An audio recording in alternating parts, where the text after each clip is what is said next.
2024 July నుండి అంటే 2024 జూలైలో హసీనా ప్రభుత్వం కూలిపోయి జూలై రెవల్యూషన్ వచ్చినప్పటి నుండి ఇప్పుడు బంగ్లాదేశ్ని పరిపాలిస్తున్న వ్యక్తి ఎవరు అంటే మహమ్మద్ యూనస్.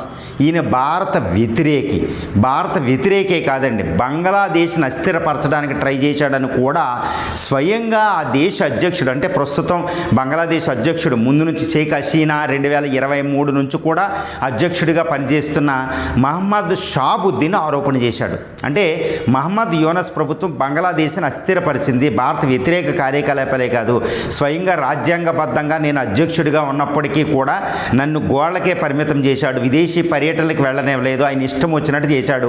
మహమ్మద్ యూనస్ కేవలం తాత్కాలిక అడ్వైజర్ మాత్రమే గవర్నమెంట్కి, ఎలక్షన్ పెట్టడం ఆయన ప్రధానమైన విధి, కానీ బంగ్లాదేశ్ అన్ని విధానాల్లో కూడా ఎన్నో మార్పులు చేయడానికి ట్రై చేశాడు అనేది మనకు తెలుసు. పాకిస్తాన్ని, చైనాని దగ్గర చేయడం, ఇండియా వ్యతిరేకతని, ఇస్లామిక్ పార్టీలు జమాయితీ ఇస్లామీ మీద బ్యాన్ తొలగించడం, షేక్ హసీనా మీద ఉరిశిక్ష చేసేటట్టు న్యాయ విచారణ చేయడం, ఇంటర్నేషనల్ ట్రిబ్యునల్ ఒకటి వేసేసి తర్వాత దారుణంగా అక్కడ బిఎన్పిని కూడా కొంచెం ఇబ్బంది పెట్టడం, తర్వాత షేక్ హసీనాని బయటికి రానివ్వకుండా ఆవిడ పార్టీని అసలు ఎలక్షన్లో ఇన్వాల్వ్ అవ్వకుండా చేయడం, ఇవన్నీ మహమ్మద్ యూనస్ చేసిందనమాట.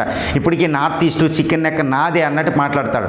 ఇప్పుడు ఆ స్వయంగా బంగ్లాదేశ్ అధ్యక్షుడు మహమ్మద్ షాబుద్దీనే చెప్తున్నాడు, ఈయన దేశద్రోహి, ఈయన్ని చాలా దారుణమైన వ్యక్తి, రాజ్యాంగాన్ని పట్టించుకోలేదు, ఇష్టమైన నియంతగా చేశాడు, ఆయనకి నోబెల్ ప్రైజ్ ఎలా వచ్చిందో కూడా తెలియదు అన్నట్టు ఆయన మాట్లాడాడు.